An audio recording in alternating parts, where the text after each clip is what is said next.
Far too many business owners and entrepreneurs focus on building a business and not a brand. On this Branding Bites podcast, I dish out bite-sized strategies to keep your personal brand front and center to make a more significant impact and see bigger results in your business. Hey there, it's Kristen Korn, and you're listening to Branding Bites podcast episode number 9. How to confront the comparison trap with a gratitude state of mind. All right.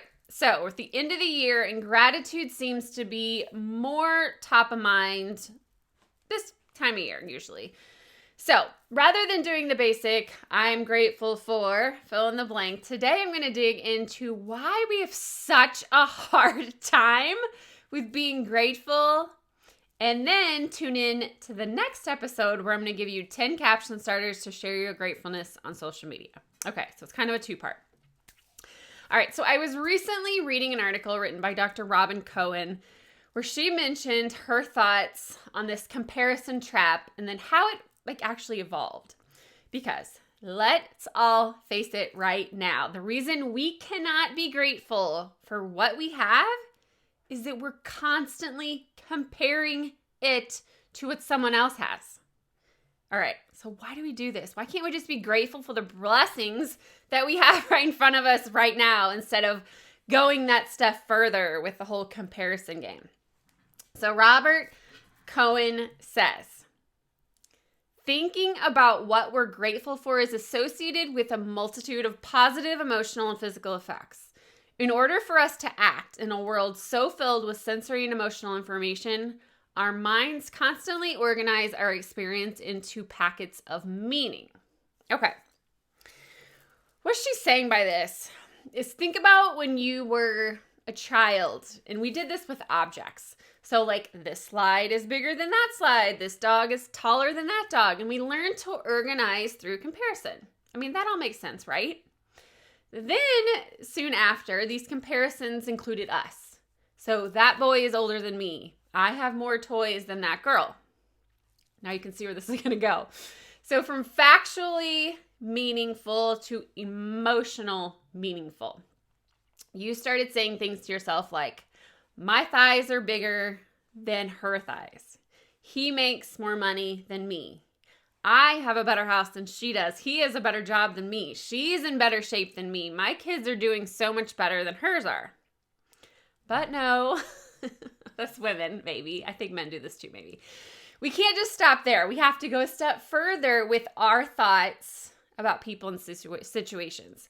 So when we're thinking to ourselves, man, her child is so bossy, we're also thinking to ourselves, yep, my child has much better behavior skills than hers, right? Or we think something positive about them. So she looks really great for her age. And then we think to ourselves something negative. Why don't I look like that? Maybe I should get Botox. What's wrong with me? Or what a great house they have. And then it automatically turns to, their house is so much nicer than ours. Why do we do this? We not only compare, but now we make self-assumptions.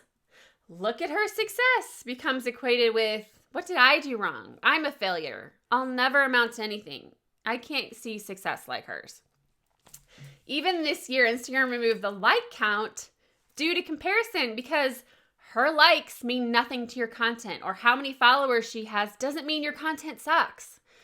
So if we have positive thoughts about someone else, it turns into a negative one about ourselves, and then you flip that. Just as we have a negative thought about someone else, it instantly turns into a positive one about ourselves.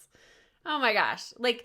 Just thinking about that, that is crap, right? What happens in this cycle is that we rely so much on comparison to feeling good about ourselves that we wonder, what could we possibly be grateful for?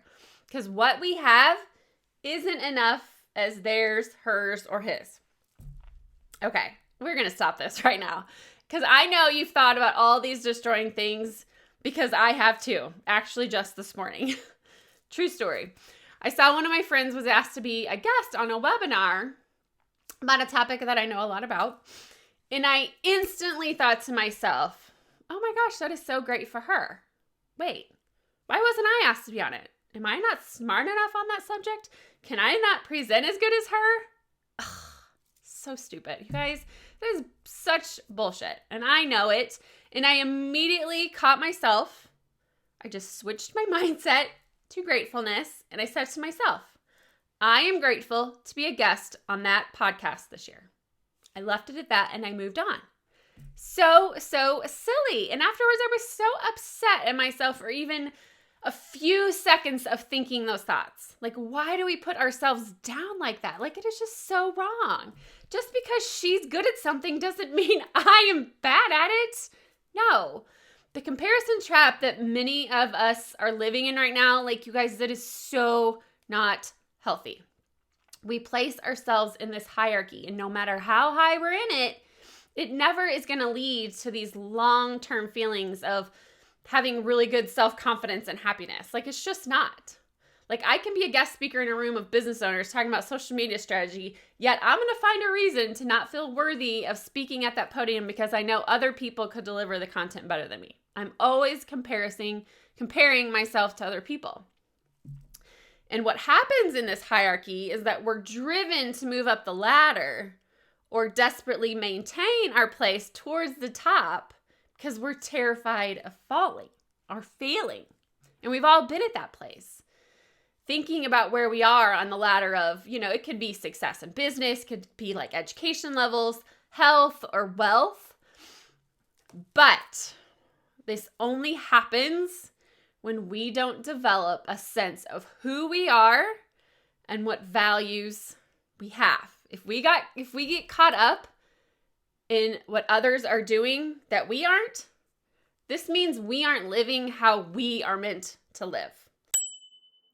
This episode of the Branding Bites podcast is brought to you by my free download, the Stay in Your Lane Brand Map Workbook for Starters, where I'm dishing out the exact steps I took that allowed me to go from being a carbon copy of other consultants in my industry to standing out. Get your free copy at mybranding.secrets.com. When starting a business, most of us seek what others are doing for inspiration and gather lists of things we must do now. In turn, you look to those who've been in business longer than you have, and it can quickly turn into copying their photos, captions, and voice. But isn't it time you stay in your lane as a business owner? This Stay in Your Lane Brand Map Workbook for Starters is all about helping you find confidence in your personal brand marketing. Get your free copy at mybranding.secrets.com so you can stand out online, get noticed, and avoid becoming a carbon copy of other business owners in your industry.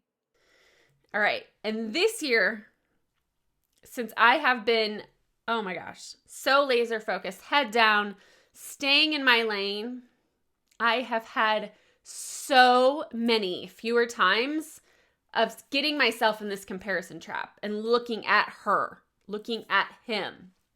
Because when you are doing what feels so right and following your heart and your passion and your purpose, you guys, you don't have any time for comparison. When you have so much clarity on your life and your purpose, you have no interest, well, sometimes, but very few times, to compare your lane to theirs. And I love, love, love being in that feeling. So when you see a confident person who seems to really understand themselves, know that, these people can experience gratitude much easier than someone who's still questioning their own needs and values. And this goes back to what I talk about all the time, self-discovery. You must discover who you are before ever stepping into personal brand marketing. You guys, it is the foundation for everything, including gratitude. Comparison isn't just the thief of joy. It is the thief of everything. So when you keep your eyes on your lane and what you're here to do and who you are here to serve, you'll much more easily be able to celebrate others and be grateful not for what you have, but what for they have. So when we can cultivate gratitude over comparison, gratitude turns what we have into more than enough. So, in order to confront the comparison trap with a gratitude state of mind, I want you to check your heart. Like, are you stuck in a pattern of comparison? Be honest with yourself here. If so, which you probably are, because everyone can do this, I want you to set aside 15 minutes a day. I don't care if it's in the morning, night, during the day, whatever, but just practice gratitude to help kick that comparison trap to the curb. So many positive things happen during your day, and you often ignore them. You're letting one negative comment or event ruin your mood, and it can help you to, if you kept a gratitude journal where you jot down things you are grateful for each night or day, or however you want to do it. It doesn't matter. But research shows that expressing gratitude can increase joy, which in turn can increase gratitude. Okay, so one way you can do this during your 15 minutes is journal on the following sentences. Okay, so I'm going to give you 5 of them. Today, I'm thankful for blank. I really appreciate blank. I felt joyful today when blank. My favorite part of today was blank. Today, I will show my gratitude by blank. Or if you guys, that's too much, just begin by simply jotting down 3 things you are thankful for each day and start there. And all of these can be found on the show notes for this episode. So if you didn't have time to write them down, no problem, just go to the show notes. But I want you to focus on things that are worth praising. Okay? So this small daily commitment will make a huge difference. I know it seems silly, but try it, then decide if it's worthwhile or not. All right, purpose-driven CEOs, until next time, keep putting purpose behind your brand, and thank you so much for tuning in to this episode of the Branding Bites podcast. I'd love to hear from you, so hop on over to Instagram at StayInYourLaneBrand and drop a comment. And if you're feeling extra gracious, please leave a review wherever you caught this podcast. You can dive into the show notes for this episode and all episodes at brandingbitespodcast.com. And if you love this podcast, please share it with a friend. Thanks for tuning in.